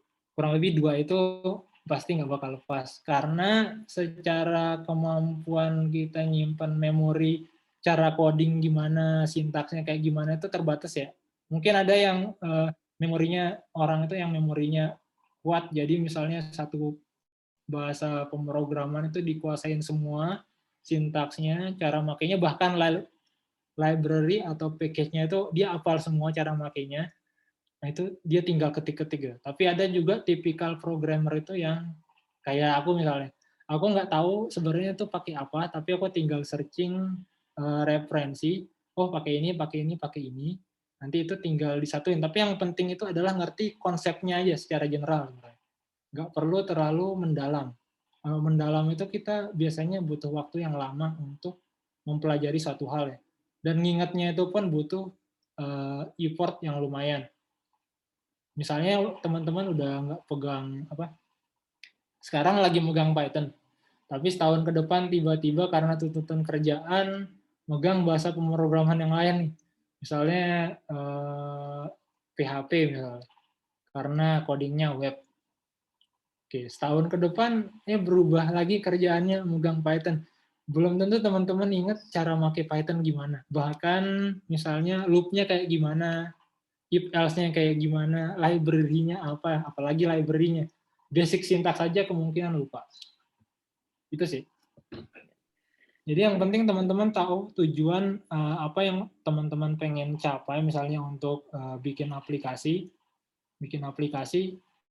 maunya ininya itu dicapai kayak gimana, nanti ada step-stepnya. Oh, perlu misalnya untuk yang ini perlu untuk develop model untuk mengenali angka yang ditulis tangan. Berarti perlu develop model. Develop model itu butuhnya apa? Butuhnya macam-macam. Ada training dataset, terus ada tes datasetnya buat buat verifikasi, terus ada library apa yang bisa kita pakai untuk bikin si model. Ada banyak. Yang di sini tuh cuman contoh doang.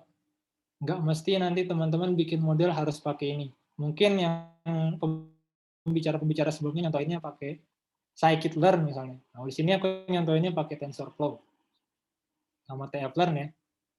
Gitu. Kurang lebih gitu. Ini ada pertanyaan mungkin masih terkait dengan ini Mas Habib. Untuk Boleh, backend boleh. aplikasi seperti e-tilang, membaca plat nomor dengan kamera, itu backend-nya lebih baik pakai apa ya Mas? E-tilang, baca plat nomor. Baca plat nomor berarti ada image recognition di situ kan. Berarti buat ngenalin, itu kan ada motor jalan terus dikenalin, oh itu plat nomor. Ada kotak di belakang motor atau di belakang mobil bentuknya kotak, ada backgroundnya warna hitam, ada tulisannya misalnya kalau di Jakarta platnya B gitu. Itu nanti image recognition kan jatuhnya. Mengenali fitur tertentu dari suatu objek. Mengenali fitur tertentu dari satu objek. Jadi ada model yang didevelop untuk mengenali bagian itu dari suatu citra gitu. Citranya image motor atau jalan raya ada motornya, terus ada plat nomornya misalnya gitu. Nanti dari model yang didevelop bisa ngenalin itu semua. Jadi secara umum back-end-nya ada unsur Python-nya pasti. Biasanya soalnya secara umum untuk yang aplikasi data science yang kayak diungkapin di awal itu kan menggunakan Python ya. Jadi backend-nya kemungkinan ada Python-nya. Dan ini untuk secara referensi juga, di Polantis kita pernah ada project untuk yang ini, yang e-tilang ya. E-tilang, jadi ada kerjasama dengan Polri, itu ada untuk mengenalin ini juga plat nomor. Dan di backend kita itu emang ada salah satu backend yang menggunakan Python juga untuk hal-hal yang terkait dengan machine learning, data science segala macam itu kita developnya pakai Python. Kurang lebih gitu. Ya, ini ada pertanyaan lain. Apa bisa dicontohkan enggak Mas, model yang sudah dibuat, dikasih gambar, terus hasil yang dibaca oleh aplikasi seperti apa? Wah, ini harus di-run ini. Model yang sudah dibuat dikasih gambar terus Iya. dibaca aplikasi seperti apa. Oke, karena kayaknya aku nggak bisa ngeran ini lagi, nanti ini ngetrain, jadi aku pindah ke screen berikutnya ya. Modelnya udah disimpan ya guys, nanti aku liatin model yang dikenakan gambar lah ya.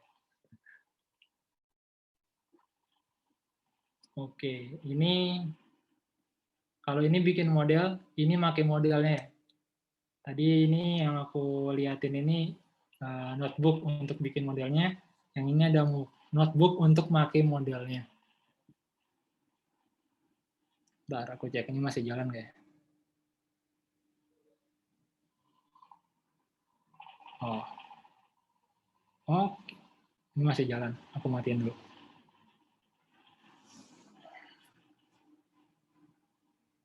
Oke. Nih ya, tadi di sini kan udah disimpan model ya. Model. Mana tadi? Nah, di sini aku udah ngetrain model dan nyimpen model di sini. Nah, di sini aku bakal make model yang udah aku simpen itu untuk bikin backend.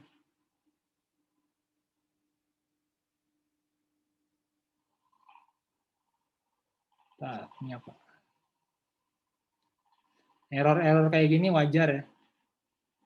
Wajar, jadi ini memberitahu kita untuk merestart. Kalau untuk Python ya, ngerestart semuanya. Oke. Jalanin lagi.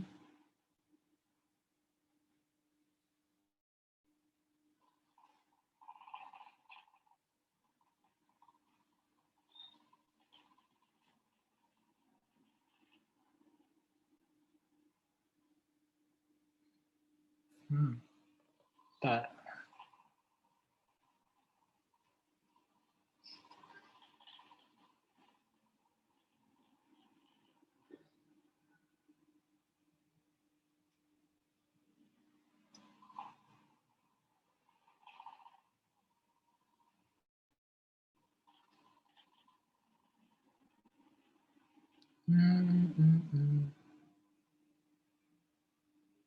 Bentar, aku cek dulu di sini masih kesimpan nggak ya.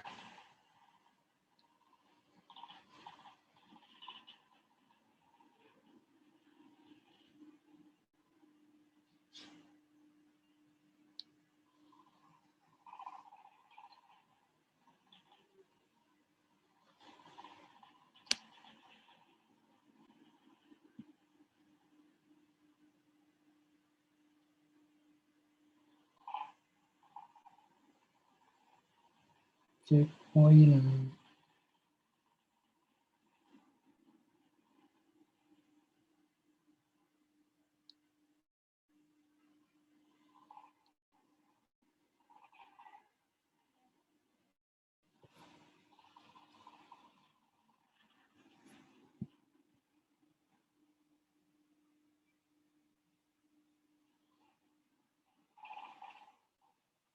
Oke.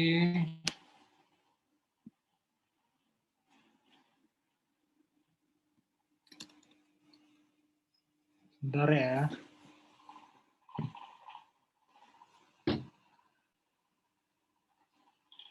Wow. Wadidaw.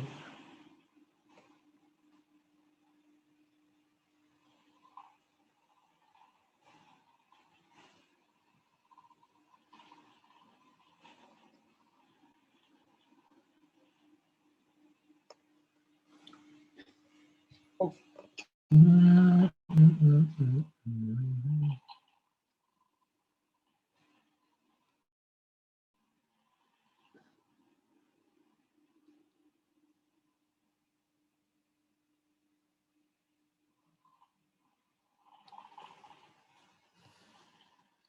Oke, untuk kasus yang ini errornya jelas.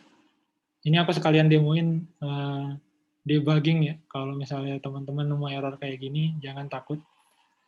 Buruk-buruknya teman-teman untuk yang terkait model ini harus nge-retrain modelnya lagi biar bisa di-load di sini sih.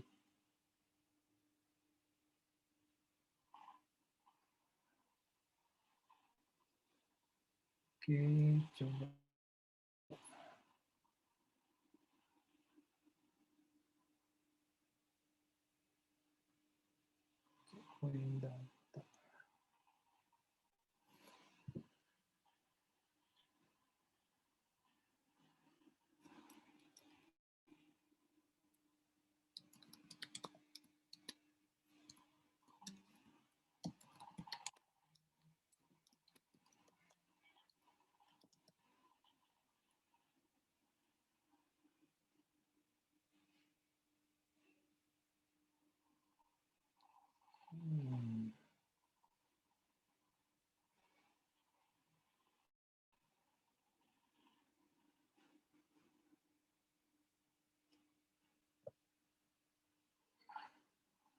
Oke, ini kayaknya perlu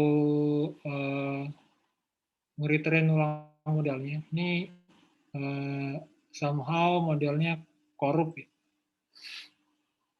Kayaknya agak lama. Mungkin nanti skip dulu yang ini.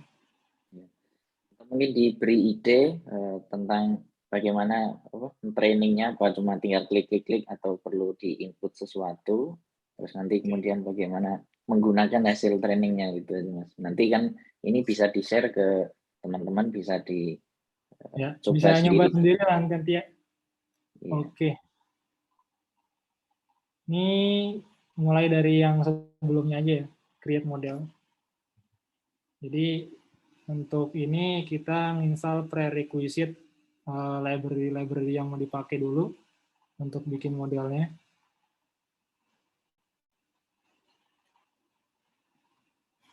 Ini semoga cepat ya. Ini iterasi modelnya mungkin aku kurangin aja biar bisa langsung jadi hopefully ya.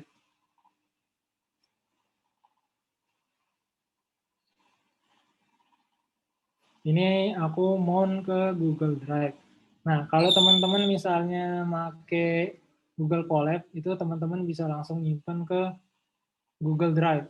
Nah, kalau teman-teman ngerannya Jupyter Notebook misalnya di laptop, itu ya berarti tinggal make apa langsung dari hard drive-nya teman-teman.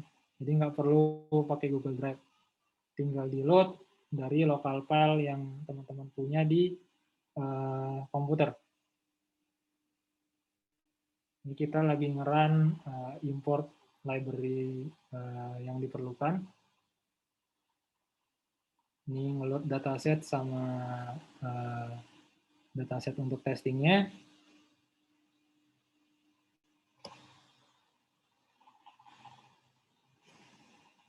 Oke, ini kita lihat contoh untuk training datasetnya ya. Ini untuk nampilin doang sebenarnya untuk ngecek datasetnya kayak gimana. Datasetnya ada banyak ya. Ada angka 7 dengan macam-macam bentuk tulisan. Terus kita bikin modelnya. Bikin modelnya. Bikin parameter-parameternya. Oke, terus di sini kita train. Mungkin ini aku kurangin aja ya, 10 misalnya. 10 jadi kelamaan. 4 apa ya? 4, 2. Oke. Kita train.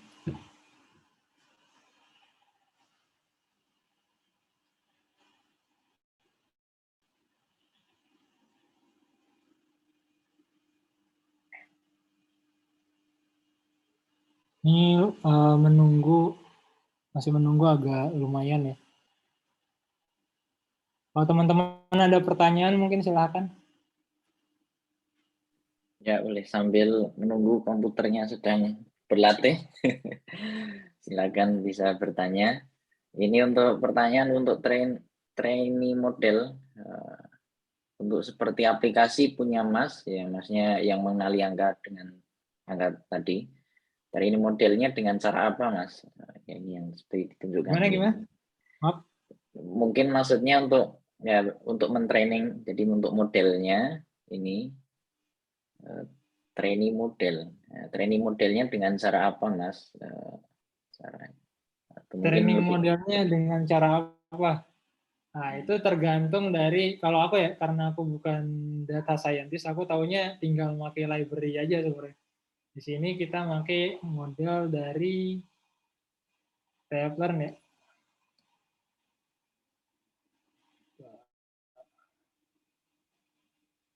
Oh.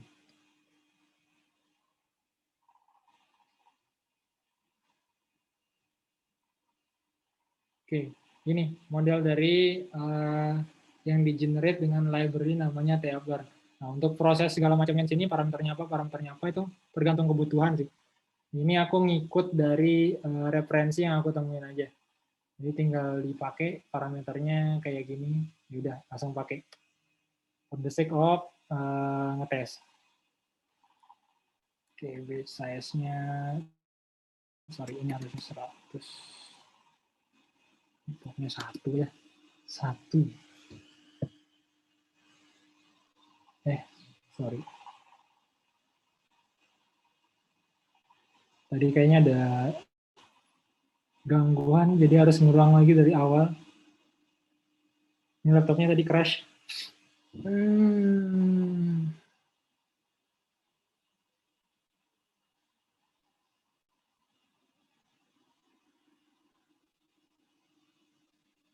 Kalau ada pertanyaan yang lain, silakan sambil nunggu. Silakan. Kalau ada yang ditanyakan lagi sambil menunggu, sedang di training, kita membangun model. Nanti biar jadi pinter dulu komputernya. Nanti tinggal kita, kalau berhasil kita kasih tugas untuk membaca angka.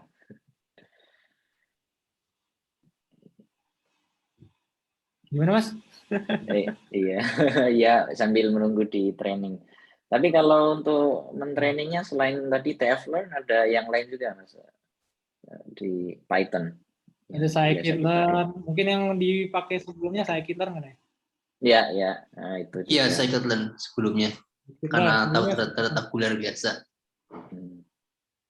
Ini aku ya nemunya referensinya TensorFlow pakai aja gitu.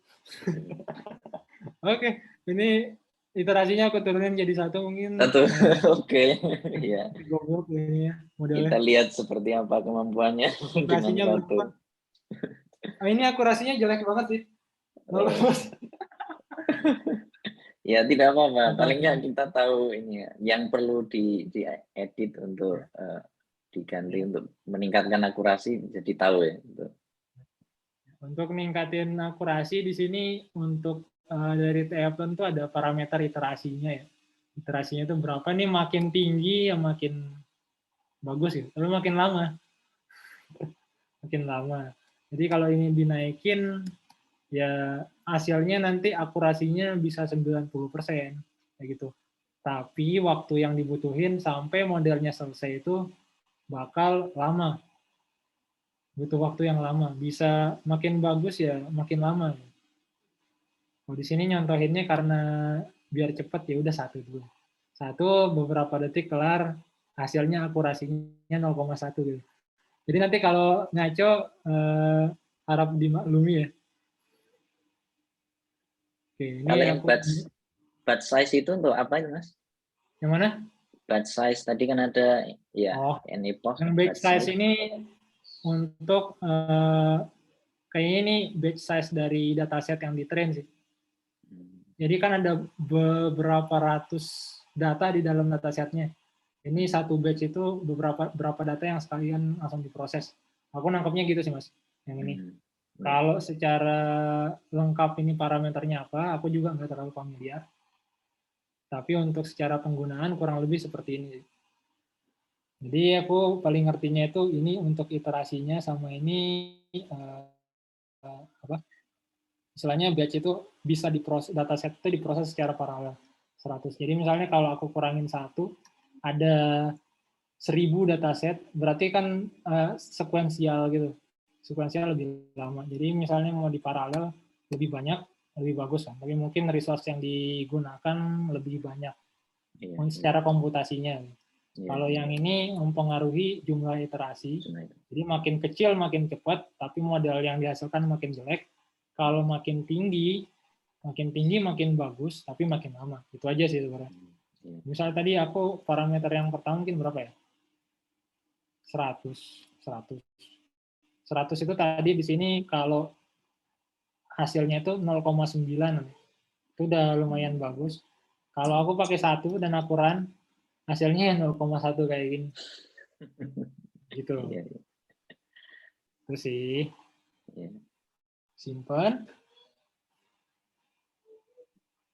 Oke. Kita cobakan menain model ya. Di sini dia ada tes datanya. Kita coba ngeplot tes datanya dulu.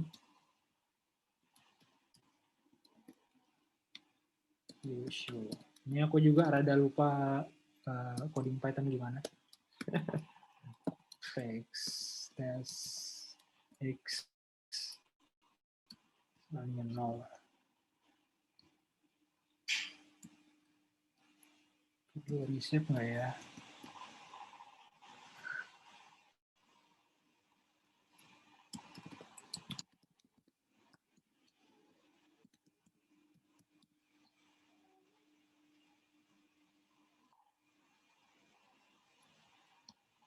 Oke, ini tes datanya angka 7 ya. Angka 7 tulisan tangan. Biar bisa bagus, kayaknya butuh 1 parameter lagi. Aku agak lupa parameternya. Oh ini. Biar warnanya nggak aneh gitu di mata. Jadi Python itu dia visualisasinya juga ada, coding biasanya juga ada. Lengkap jadi paket lengkap. Oke. Angka 7 ya. Soalnya yang lain angka 1. Oke. Nah, sekarang kita ngetes yang ini ya, yang angka 1. Apakah dia bisa ngenalin angka 1? Nah, ini dari model yang kita bikin, ada function namanya predict untuk memprediksi input yang mau kita cek predik dia angkanya berapa gitu. Yang proses di dalam sini reshape segala macam itu dibutuhkan supaya bisa jadi input di sini. Tapi untuk datanya itu yang jelas TSX dengan indeks kelima itu datanya angka 1 tulisan tangan. Kita coba run modelnya ya. Ini biar langsung kelihatan hasilnya. Hasilnya adalah angka 1, benar, masih pinter. Mungkin karena mudah ya 1 ya. Mungkin kalau yang complicated yang susah ya. Karena lurus ya. Iya mungkin. Oke, ini nggak tahu angka berapa, kita lihat. Nah, angka 2 jadi angka 1, Mas. Iya, jadi garis. Hasil.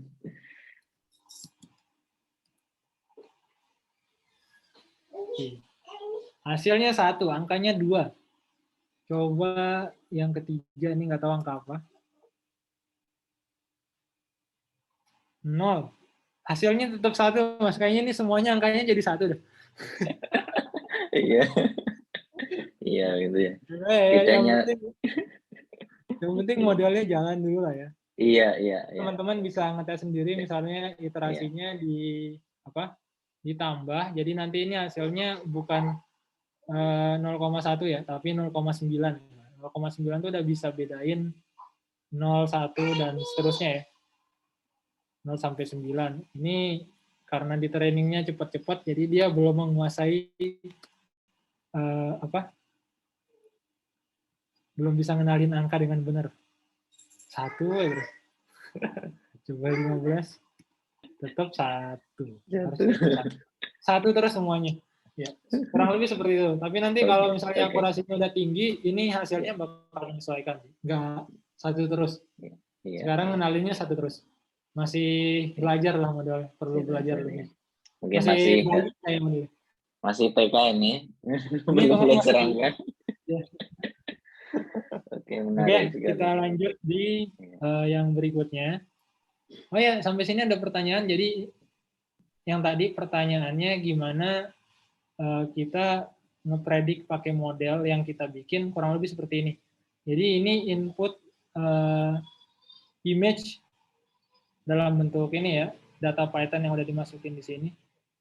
Kita jadiin parameter di function namanya predict. Ini predict nanti keluarannya dari input ini, gambar yang diinput di sini, dia angka berapa gitu, istilahnya simpelnya gitu lah. Simpelnya gitu. Tapi karena modelnya masih belum bagus, ya hasilnya 1 terus di sini. Kurang lebih gitu ya. Ada pertanyaan sampai sini? Silakan jika ada pertanyaan. Oh ya, ini waktu sekitar tinggal 12 menit lagi Mas Habib ya. Waduh. Ini langsung aja ya demo untuk yang ini ya aplikasinya ya. Silakan. Oke, ini aku run lagi, kayaknya harus di-run ulang semua. Ini juga.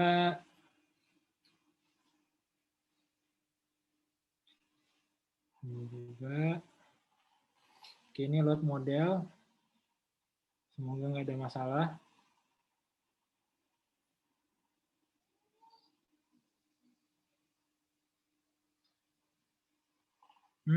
Oke. Kalau ini masih masalah, kayaknya kita bakal pakai yang layar yang di samping aja langsung. Karena modelnya di sini basically udah dibikin ya. Iya. Modelnya udah ada. Kita pakai langsung di sini aja. Pindahin kode yang ada di sebelah.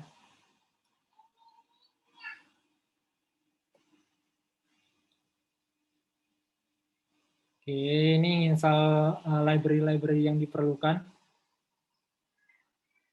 Di sini kita bikin backend ya. Backend itu, aku tadi lupa jelasin sepertinya ya. Backend itu salah satu bentuknya itu adalah API. API itu simpelnya kayak yang teman-teman saksikan tadi yang di TikTok. Kita ada parameter-parameter apa yang kita kirim lewat protokol HTTP, lewat link. itu nanti si backend itu bakal ngerespon dengan data tertentu gitu. Nah, ini library yang diperlukan untuk develop itu. Oke. Ini tinggal copy paste. Tambahin lagi kode. Oke, untuk Python develop backend ini salah satu library aja ya. Ada namanya Flask. Flask ini untuk develop backend API ya. API yang tadi yang komunikasi via protokol HTTP. Jadi dari depan ada request apa, nanti dari backend-nya kita bakal ngerespon apa.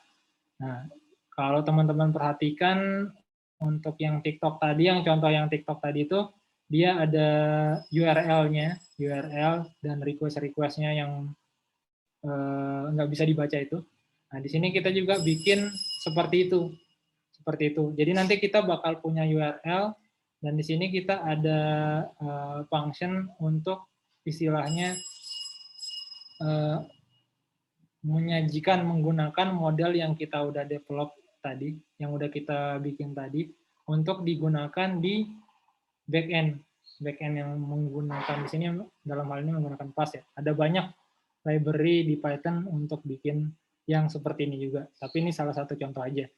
Jadi nanti di sini teman-teman bakal dapat URL formatnya kurang lebih seperti ini ya. HTTP URL-nya apa ya? Ini bisa macam-macam, tergantung nanti ini konfigurasinya yang menentukan sebenarnya teman-teman, tapi di sini buat gampangnya aja misalnya nanti ada localhost dan macam kayak gitu ya.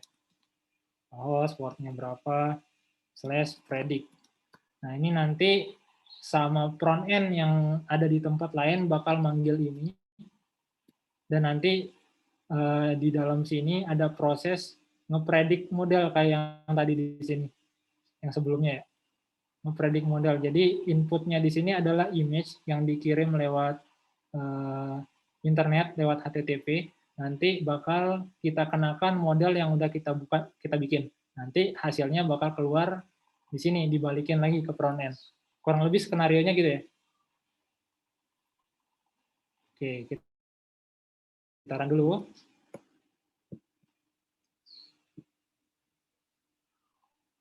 Oke, ini udah run. Karena misalnya skenario-nya biasanya antara backend dan frontend ini beda tempat ya. Backend ada di tempat mana, dan frontend ini ada di mana. Nah, komunikasinya via HTTP tadi kan. Nah, untuk di sini aku bakal pakai salah satu link yang di sini, yang di tengah misalnya. Oke, ini aku udah nyiapin front end juga di tempat lain.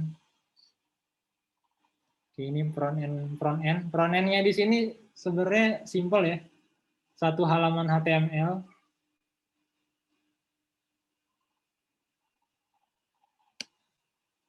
Satu halaman HTML yang ada istilahnya script. Ini JavaScript ya. Kalau teman-teman mungkin masih familiar sama Python, ini nanti another programming language lagi. Another programming language lagi. Dan ini semuanya mungkin kalau yang asing, yang belum familiar, mungkin kelihatan aneh. Tapi untuk web yang teman-teman pakai, semuanya di-develop dengan menggunakan ini. Ini HTML. HTML, ada CSS buat styling, terus ada JavaScript buat interaksinya. Nah, di sini kita menggunakan JavaScript untuk manggil backend yang tadi ya, backend yang kita run di sini, di Google Colab. Tadi URL-nya yang ini. Oke. Ini karena URL-nya berubah, aku ganti ya. Nanti. Disimpan. Ini kita run ya halaman web yang ini, halaman web yang kita bikin untuk demo yang ini. Kurang lebih halamannya seperti ini ya. Halamannya HTML sederhana, cuman ada kotak hitam. yang bisa teman tulis-tulis, bisa ditulis-tulis. Terus ada button untuk predict. Di sini nanti muncul hasil prediksinya. Misalnya aku nulis 7 ya. Ini pasti keluar hasilnya 1 sih. Oh, 0 malah. Oke, kita coba lagi 2. Kirain tadi bakal ngeluarin 1. Iya. 1. Tebak-tebakan malah. Tebak-tebakan. Oke, ini hasilnya agak lama. Perlu di restartnya. Oke, coba 2. 400. Oh, bentar.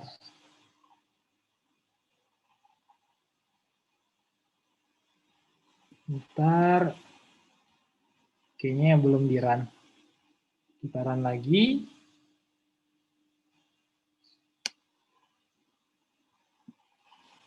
Copy URL-nya. Ganti URL di sini. Terus coba lagi. 2. Oke. Kok bener ya? Wah, bagus. Kok bisa bener ya? Bentar. Iya. 3. 7. Salah ya? Tapi at least bukan angka 1 doang ya. Iya. Kenal. Apa ya? 6. Ini karena makainya di laptop agak susah. Ini kalau di mobile enaknya tinggal pakai jari kan lebih rapi. Iya. 9. Nah, kurang lebih gitu sih untuk demonya. Jadi ini yang aku contohin ini bikin aplikasi web.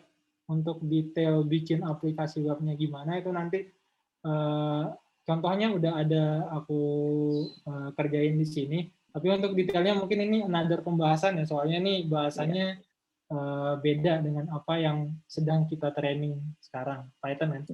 Iya. Itu komunikasi antara bahasa pemrograman yang berbeda. Teman-teman bisa nguasain di luar Python itu lebih bagus lagi sih. Maksudnya main-mainnya lebih luas sih, nggak cuma Python doang. Jadi tahu lah istilahnya berbagai jenis bahasa pemrograman. Ini nanti mungkin kita adakan pelatihan yang level 2. Gitu.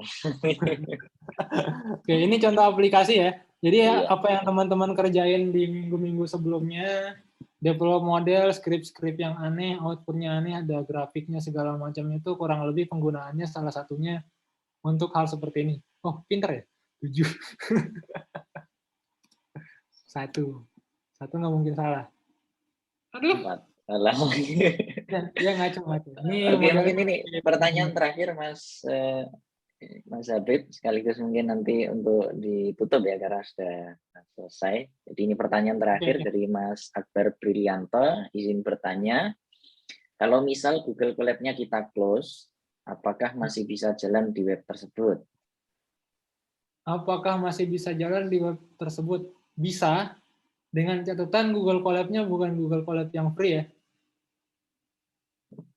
Iya. Jadi di sini Google Colab itu ada runtime type ya. Ini ada pilihan background execution. Ada kalau di sini bahasa Indonesianya kalau notebook kamu pengen tetap dijalanin walaupun kamu nge-close browser, tolong upgrade ke Google Colab Pro. Jadi di sini ada biaya yang harus dikeluarkan untuk hal tersebut. Nah, harganya segini. Kayak gitu ya. Kecuali teman-teman ngerunnya di laptop sendiri kan bebas ya. Iya. Ini karena di cloud istilahnya ya. Di cloud jadi ya tergantung dari Google kebijakannya kayak gimana. Untuk yang free-nya kalau kita close ya nggak tetap run gitu. Nggak tetap run forever. Jadi begitu di close ini semuanya harus di run dari awal dari atas. Gitu sih. Ada tambahan lagi nggak? Pertanyaan yang lain mungkin? Saya kira cukup karena sudah 11.30, 11.30 jam saya ya, jam 5:30 ya di Indonesia ya, Ya, ya, ya. gitu ya, 5:30 sudah mau menjelang maghrib mungkin sesuai jadwal kita cukup sampai 5:30. Oke. Mungkin demikian, jika ada lagi yang disampaikan dari Mas Habib dipersilahkan terakhir. Oke, mungkin ini nanti aku post di ini ya, post di GitHub. Nanti mungkin teman-teman bisa minta ke panitia untuk linknya kalau misalnya penasaran. Ya, ya, ya, ya, ya. Oke.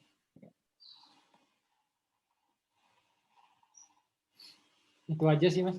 Oke, ya baik. Terima kasih kepada Mas Habib, sangat bermanfaat. Jadi kita dapat gambaran kemarin main-main dengan ya model training gitu apa sih, ternyata ya ada aplikasinya ya, selain untuk data science ternyata ya untuk membuat aplikasi sendiri bisa dimanfaatkan ya. Jadi mungkin teman-teman punya ide lain bagaimana untuk mengembangkan ilmu yang sudah ada, dan atau mungkin apa yang perlu dipelajari lagi untuk semakin mendalami, ya tergantung bagaimana nanti tujuan dari belajarinya, apakah untuk aplikasi, bikin aplikasi, atau untuk ya memang data science, atau mungkin nanti untuk komputasi mungkin yang ada di kampus.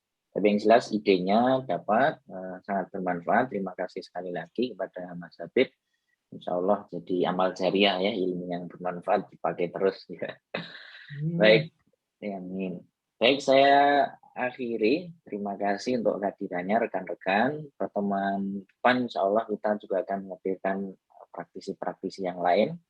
Nanti kita akan berbicara juga salah satu di antaranya aplikasi bagaimana Python programming ini, ya mungkin ide tentang data science, statistik itu nanti dipakai untuk teknologi di marketing. Nah, ini di yang suka dengan jual-jualan bagaimana bisa memprediksi ya lain sebagainya. Yaitu singkat aja ya, besok jangan lupa untuk selalu hadir di setiap pertemuannya. Semoga mendapatkan informasi manfaat.